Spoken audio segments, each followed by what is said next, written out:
KKMD 902화 말레이시아 군사 전문지 디펜스 시큐리티 에이시아 번역 필리핀이 불붙인 동남아 KF-21 구매 레이스 똥줄 타는 인도네시아와 새치기 노리는 말레이시아 공군 전력의 미래에 어두운 그림자를 드리울 수도 있는 KF-X 프로그램은 당장 폐지하고 이미 배당된 개발 예산은 F-35A 라이트닝 2를 구매하는 데 써야만 한다. 한때 일부 국내 밀리터리 매니아들과 군사 전문가들이 당시 KF-X라고 불렸던 KF-21 보라매 프로그램에 대해 주장했던 내용입니다. 당시 꽤 많은 사람들이 지지를 보냈던 주장인데요. 그렇다면 그들은 어떤 이유로 KF-X에 대해 부정적인 의견을 가지고 있었을까요? 그 이유를 잠깐 함께 살펴보도록 하겠습니다. 첫 번째 이유, KF-X에 대해 부정적인 의견을 가지고 있었던 사람들의 상당수는 미국이 KF-X 개발에 필요한 4대 핵심 기술 이전을 거부했다는 사실을 지적했습니다. 사업의 성패가 해외 협상이나 대체 기술 확보에 크게 좌우될 수 있다는 부분이 문제라는 것이었죠. 유럽이나 이스라엘로부터 대체 기술을 도입한다고 하더라도 기술 이전 협상이 원활하게 이루어지지 않으면 개발 일정에 큰 차질이 발생할 것이라는 사실도 함께 지적되었습니다. 두 번째 이유, 4.5세대 전투기 KF-X와 5세대 스텔스 전투기 F-35 사이의 가격 차이가 크지 않으면 사업 정당성이 약해진다는 주장이었습니다. 한때 F-35A의 대당 도입 가격이 800억대로 떨어질 것이라는 보도들이 나오면서 KF-X와 F-35A의 가격이 비슷하다면 누가 KF-X를 사겠냐는 비아냥의 근거가 되기도 했습니다. 물론 F-35A는 배보다 배꼽이 더 큰 구조, 즉 도입 비용보다 운용 유지비가 훨씬 더 비싼 구조를 지니고 있지만 F-35A를 더 구매해야 한다고 주장하는 사람들에게는 큰 문제가 되지 않는 흠이었습니다.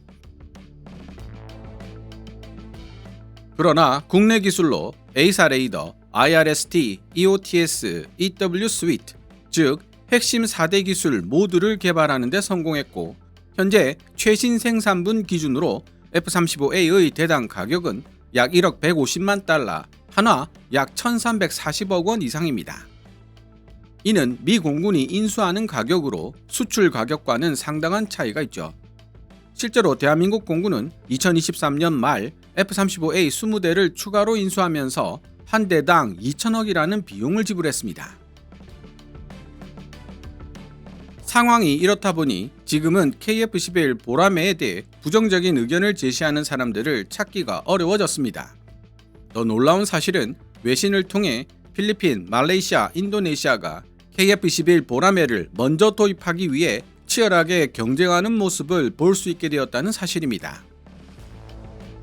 만약 부정적 의견에 매몰되어 KF-21 보라매가 좌초되었다면 오늘날 얼마나 안타까운 일이 되었을까요?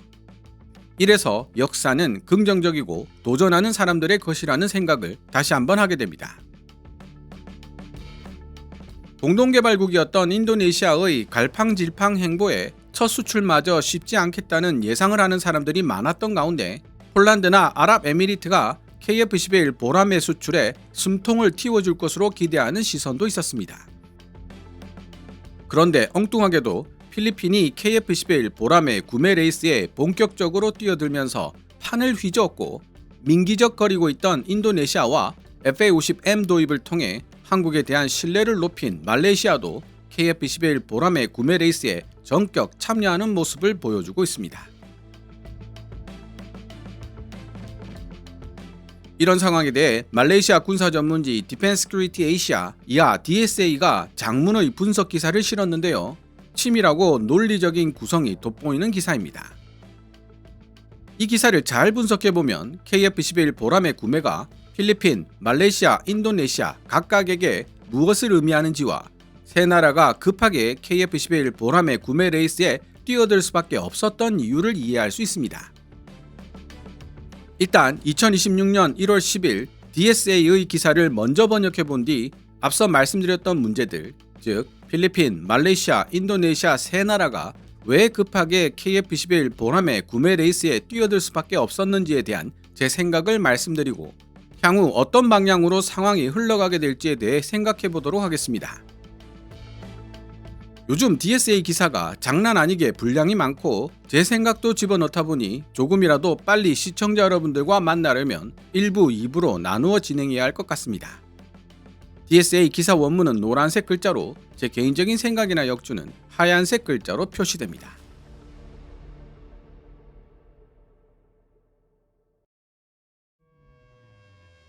말레이시아는 한국 항공우주산업과 KF-11 보라매의 도입 가능성을 검토하기 위한 예비 협의를 시작한 것으로 전해졌다.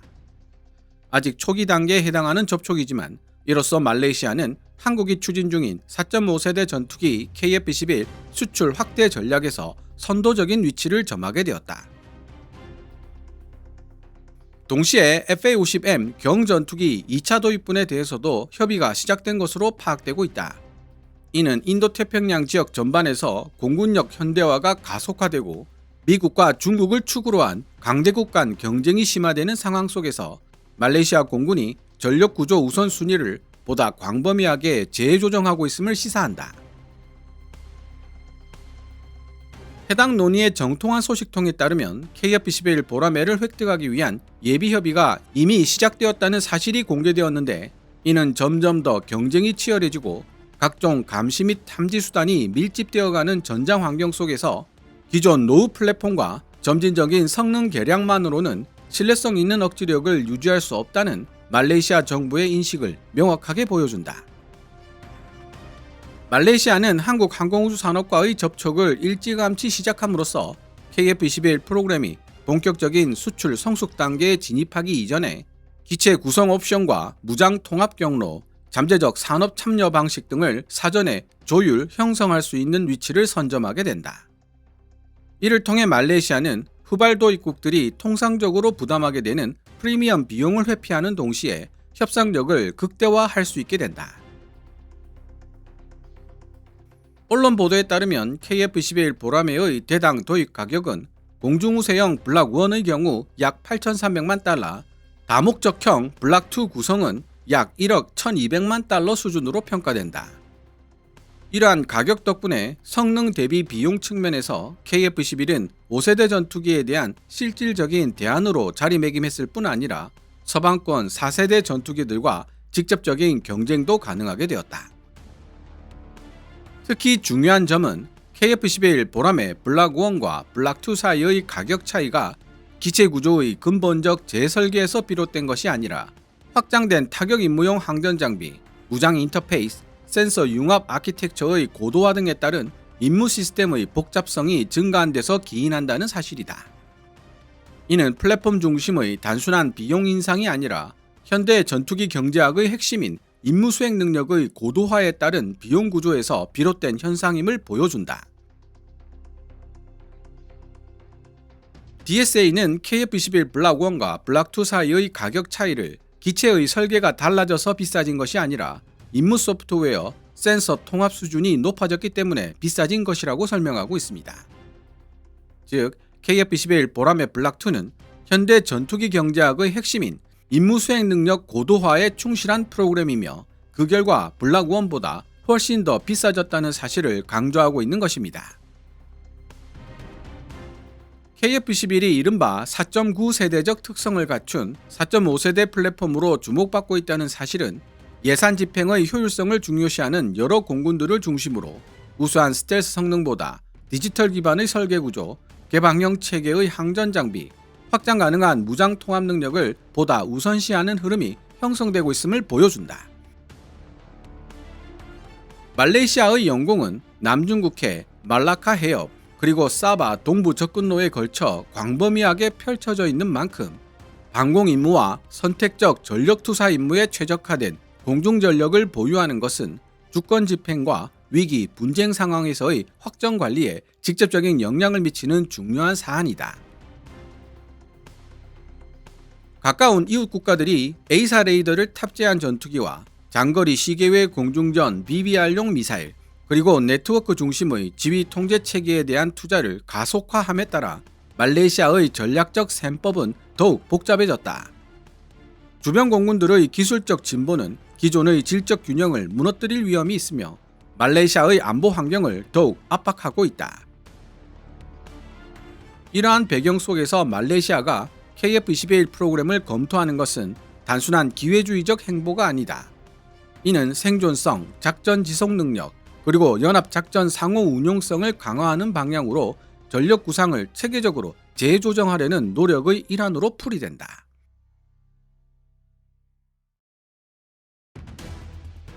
말레이시아 관점에서 본 KF-21 블락 1, 블락 2의 비용 대비 성능 및 작전적 적합성. 대한민국 공군을 위해 약 40대 규모의 초도 물량으로 계획된 KF-21 블락 1은 공대공 임무 및 방공 임무에 최적화되어 있다. 이는 프로그램의 초기 전력화 단계에서 중심 타격 능력보다는 제공권 확보 및 대공 작전 임무를 의도적으로 우선시했음을 보여준다. KF-21 보라매 블락 1의 이러한 방향성은 장거리 원정 타격 작전 능력보다 영공의 완전성을 유지하고 신속한 요격 능력을 확보하고자 하는 말레이시아의 당면 요구와 일치한다.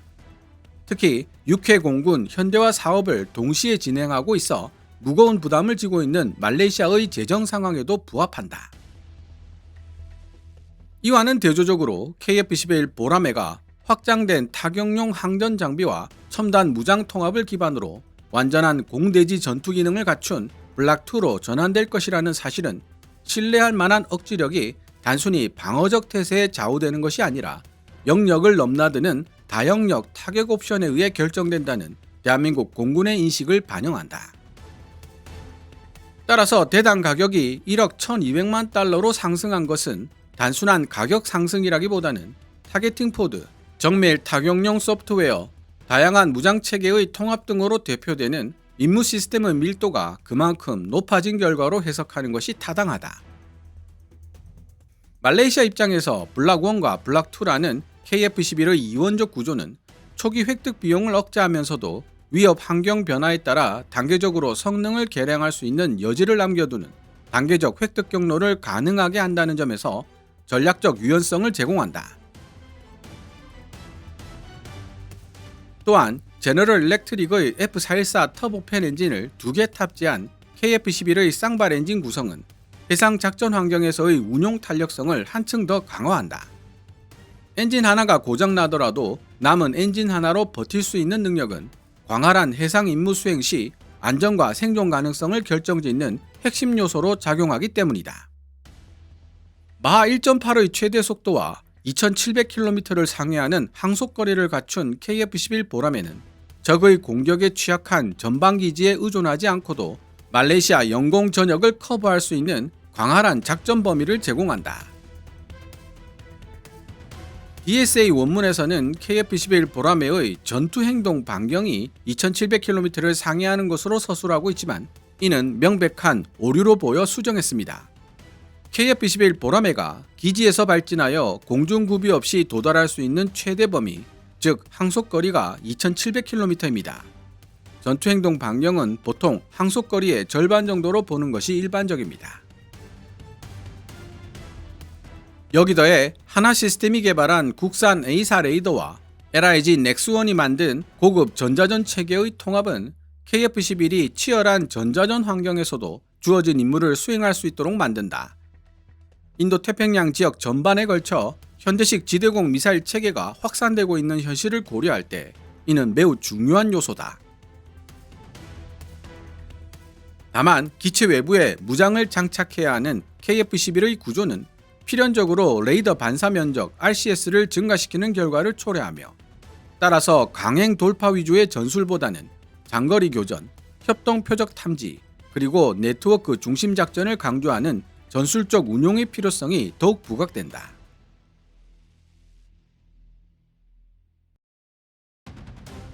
FA-50M 2차 도입, KF-21 플러스 FA-50 황금 조합을 구현하려는 말레이시아. KF-21 도입과 더불어 진행되고 있는 FA-50M 2차 도입 논의는 고성능 전력 KF-21과 비용 효율적인 전력 FA-50M 규모를 균형 있게 결합하여 계층화된 공군 전력 구조를 구축하겠다는 말레이시아의 확고한 의지를 보여준다. 초도물량 FA-50M 18대 인도가 완료된 이후에 한국 항공우주 산업과 추가 구매를 위한 협의가 개시되었다는 사실은 해당 기체의 성능과 유지보수상 특성, 그리고 향후 성능 개량 로드맵에 대해 말레이시아 측이 전반적으로 만족하고 있음을 시사한다. 말레이시아 공군이 최종적으로 30대의 FA-50M을 운용하게 될 것이라는 전망은 FA-50M이 전술입문 훈련기 LIFT로 활용되는 동시에 평시 및 저강도 분쟁 상황에서 최전선 주력 전투기를 보조하는 신뢰도 높은 경공격 플랫폼으로서 중요한 역할을 맡게 될 것이라는 사실을 강조한다. 한국 항공우주 산업이 2026년 말까지 FA-50M 블락 20 6대를 인도하고 2027년 이후 나머지 12대를 단계적으로 인도하겠다고 약속한 것은 생산 공정의 안정성과 산업적 자신감을 동시에 보여주는 대목이다. 2025년 11월까지 FA-50M 기체 4대의 제작 공정률이 73.74%에 도달했다는 사실이 공개되는 등 주요 사업 일정표들이 지연 없이 달성됨에 따라 FA-50M 프로그램은 더욱 탄력을 받고 있다.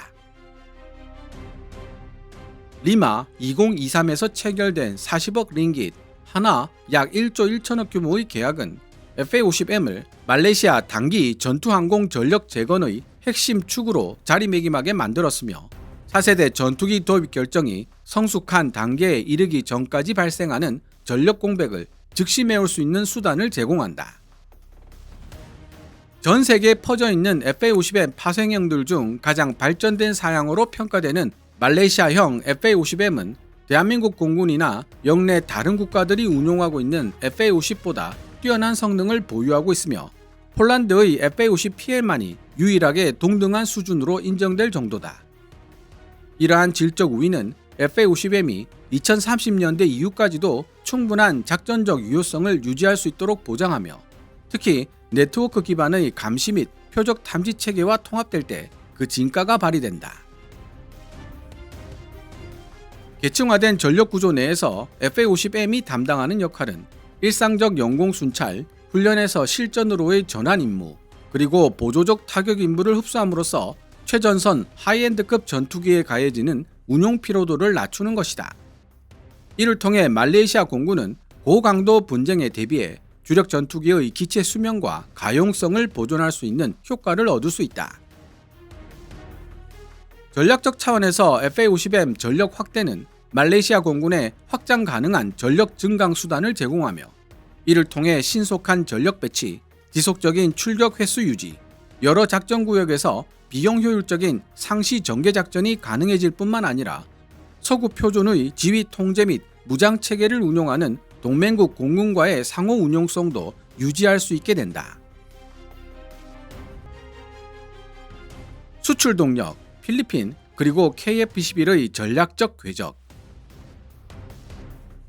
필리핀이 KF-21 보라매를 2027-2029년 사이 필리핀 공군에 인도해 달라고 요청했으며 계약은 이르면 2026년에 체결될 수 있다고 공개된 내용은 KF-21 프로그램의 수출 신뢰도가 빠른 속도로 높아지고 있음을 여실히 보여준다. 필리핀 정부의 적극적인 구애는 서필리핀해에서 가중되고 있는 극심한 안보 압력을 반영하고 있는데 해당 지역에서 계속되고 있는 중국의 회색지대 전술은 필리핀이 보유한 기존 공군력의 한계를 여과 없이 드러냈다. KF-21의 매력은 5세대 전투기 도입에 따르는 정치적, 재정적 부담 없이도 현대적 센서 체계와 시계외 공중전, BBR 교전 능력, 그리고 단계적으로 확장 가능한 임무 수행 역량을 제공할 수 있다는 점에 있다.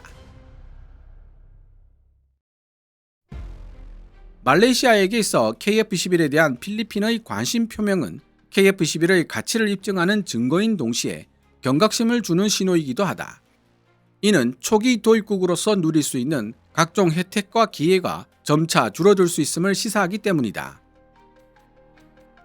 필리핀, 인도네시아 등 영내 고객들이 추가적으로 등장할수록 사양 설정의 유연성과 가격 협상력은 축소될 가능성이 크고 이는 말레이시아가 KF-21 구매를 위해 일찍 협상에 나서기로 한 전략적 판단이 타당했음을 다시 한번 입증한다.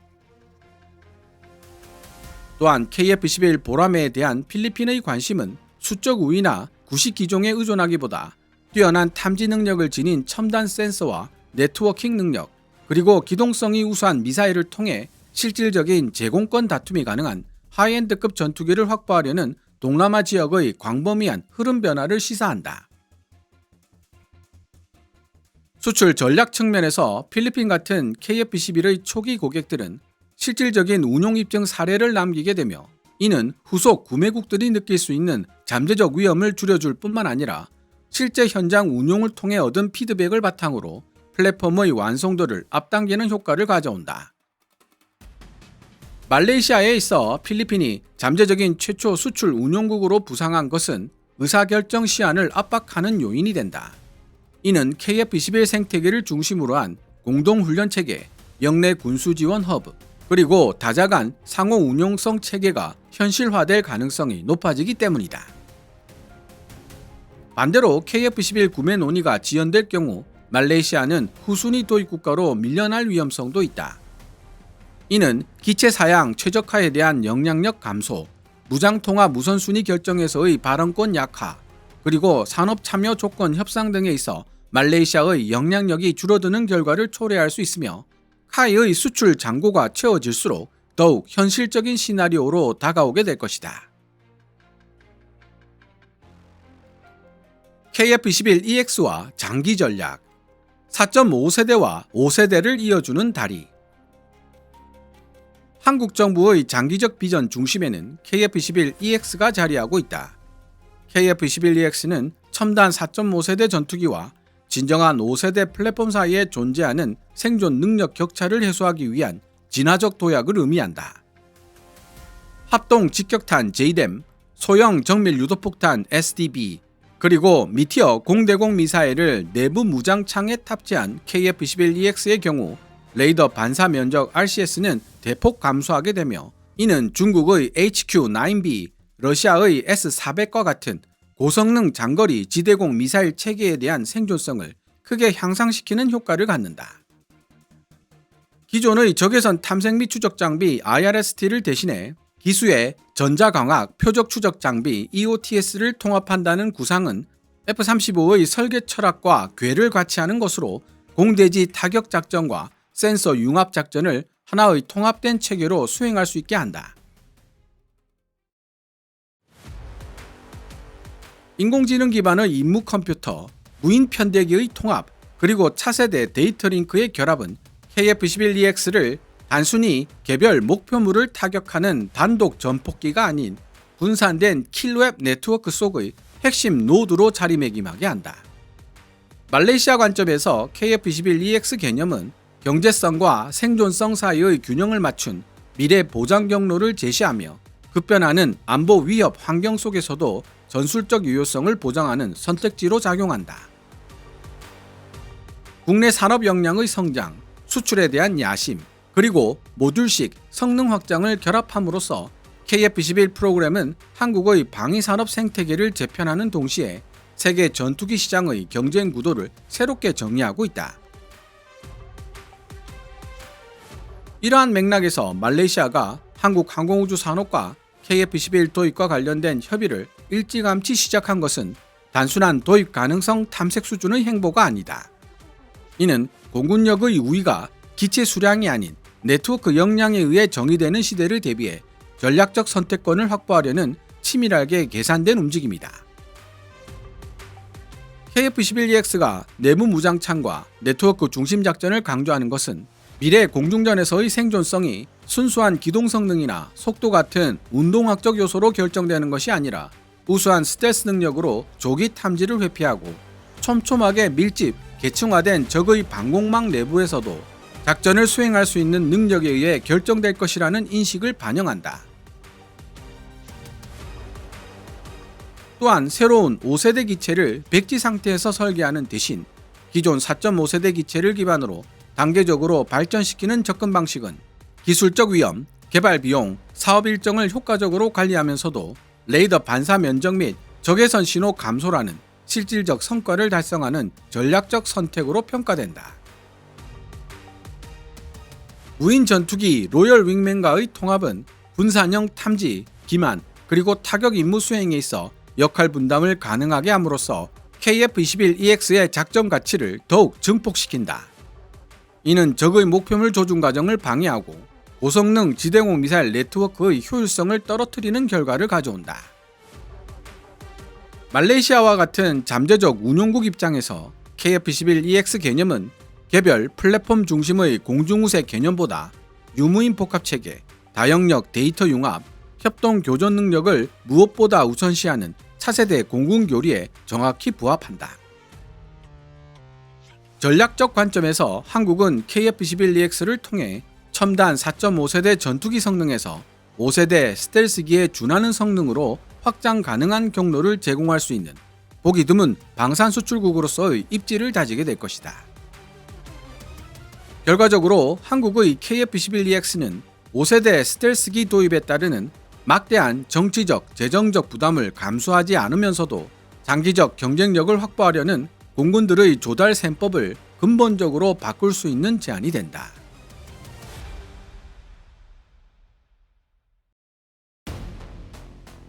지금까지 말레이시아 군사 전문지 DSA가 2026년 1월 10일에 게재한 기사 Malaysia opens talks with Kai on KF-21 Borame as second FA-50M batch enters discussion. 말레이시아 카이와 KF-21 보라매 전투기 도입 협상 개시하면서 FA-50M 2차 구매 계약 논의에 돌입하다를 번역해 보았습니다. 예상치 못했던 복병 필리핀이 KF-21 보라매를 2027-2029년 사이 필리핀 공군에 인도해 달라고 요청했고 계약은 이르면 2026년에 체결될 수 있다고 공식 발표하면서 판을 뒤흔들었고 그 결과 KF-21 보라매를 향한 말레이시아와 인도네시아의 셈법도 복잡해지기 시작했습니다. 2026년 1월 10일 국내 언론 글로벌 이코노믹은 인도네시아가 KF-21 블락 2 16대 선점을 위해 발벗고 나섰다는 내용의 기사를 실었습니다. KF-21 보라매 개발 분담금 납부는 나 몰라라 하면서 프랑스 라팔에, 터키 칸에, 심지어 중국 J-10C까지 도입하겠다고 나섰던 인도네시아가 급하게 KF-21 보라매 블락 2를 구매하겠다고 나선 데는 필리핀의 등장과 말레이시아의 적극적인 구애가 큰 역할을 했을 것입니다. 글로벌 이코노믹은 필리핀이 먼저 계약할 경우 인도네시아가 생산 대기열에서 밀릴 수 있다는 위기감이 커졌다고 분석했는데요. 이 부분은 조금 더 세밀하게 살펴봐야 할 필요가 있습니다. 현재 필리핀은 KF-21 보라매를 최초로 운용하는 해외 국가가 되겠다는 의지를 보여주고 있습니다. 최초 도입국으로서 KF-21 보라매와 관련된 훈련 및 운용 레퍼런스를 선점할 수 있을 뿐 아니라 자신들이 원하는 무장을 통합해달라고 요구할 수도 있고 통합된 무장을 실제로 검증하여 대한민국에 피드백을 줄 수 있는 입장에 서게 될 것입니다. 그게 끝이 아닙니다. 초기 수출 고객 프리미엄으로 기술 협상, 절충 무역, 유지 보수 및 정비, MRO 등에서 유리한 방향으로 협상할 수 있는 여지도 커집니다. 물론 KF-21 보라매를 도입하여 운용한다는 사실 그 자체가 커다란 정치적, 동맹적 상징성을 지니는 사건이기도 하고요. 말레이시아 언론 DSA도 KF-21 보라매를 최초로 운용하는 해외 국가라는 타이틀이 가지고 있는 어드밴티지를 잘 알고 있습니다. DSA는 기사를 통해 KF-21 프로그램이 본격적인 수출 성숙 단계에 진입하기 이전에 도입 계약을 체결하게 되면 기체 구성 옵션과 무장 통합 경로, 잠재적 산업 참여 방식 등을 사전에 조율, 형성할 수 있는 위치를 선점하게 되고 후발 도입국들이 통상적으로 부담하게 되는 프리미엄 비용을 회피하는 동시에 협상력을 극대화할 수 있게 된다고 설명하고 있죠. 이런 이유 때문에 말레이시아가 갑자기 치고 나온 필리핀보다 먼저 KF-21 보라매를 도입하기 위해 노력하고 있는 것입니다. 최초라는 타이틀을 누가 먼저 가지고 가느냐에 따라 많은 혜택과 기회를 누릴 수 있기 때문입니다. 그런 관점에서 보자면 인도네시아의 행보는 독특합니다. 글로벌 이코노믹의 기사에서도 알 수 있듯이 인도네시아는 블락 1이 아닌 블락 2를 16대 도입하고 싶다는 태도를 보이고 있습니다. 하지만 필리핀과 말레이시아가 구매하고 싶어하는 버전은 말 그대로 최초의 KF-11, 즉 블락1입니다. 그렇다면 필리핀이 먼저 계약할 경우 인도네시아는 생산 대기열에서 밀릴 수 있다는 위기감을 느끼고 있다는 글로벌 이코노믹의 기사를 어떻게 이해해야 하는 것일까요? 인도네시아가 2027년부터 양산되기 시작할 블락2를 도입하게 된다면 블락1을 도입하는 필리핀이나 말레이시아보다 생산 대기열에서 밀리는 것은 당연한 논리적 귀결인데 말입니다.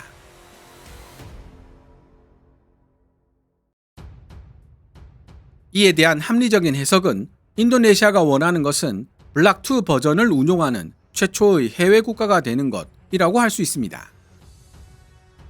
DSA는 기사를 통해 KF-11 블락1과 블락2 사이의 가격 차이를 기체의 설계가 달라져서 비싸진 것이 아니라 임무 소프트웨어와 센서 통합 수준이 높아졌기 때문에 비싸진 것이라고 설명하고 있습니다. 즉, 껍데기는 동일하지만 알맹이에서는 큰 차이가 있다는 사실을 암시하고 있는 것입니다.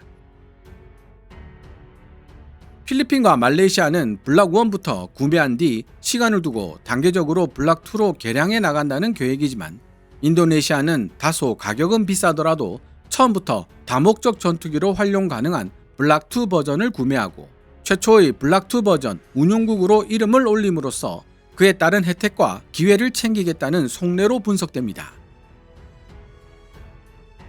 그러나 지금까지 인도네시아가 보여준 행보를 생각한다면 의심스러운 부분이 남는 것은 사실입니다. 만약 인도네시아 수뇌부가 또다시 민기적거리며 의문스러운 행보를 보여준다면 두 번째 기회도 놓칠 가능성이 높을 것이라는 생각이 듭니다. 최근 폴란드와 아랍에미리트가 KF-11 보람의 블락2에 대해 지대한 관심을 보이고 있기 때문입니다. 이에 대한 시청자 여러분들의 생각은 어떻습니까? 오늘 KKMD에서 준비한 내용은 여기까지입니다. 방송되었던 내용들은 KKMD 공식 블로그에서도 만나보실 수 있으며 내용이 재미있고 유익했다면 더 많은 시청자들과 만날 수 있도록 이 동영상 하이프하기를 눌러주셨으면 합니다. KKMD 영상 제작을 직접 지원하고 싶은 분들은 농협 9481216701호로 후원해 주셔도 됩니다. 지금까지 시청해 주셔서 감사합니다. 케빈즈 밀리터리 채널 KKMD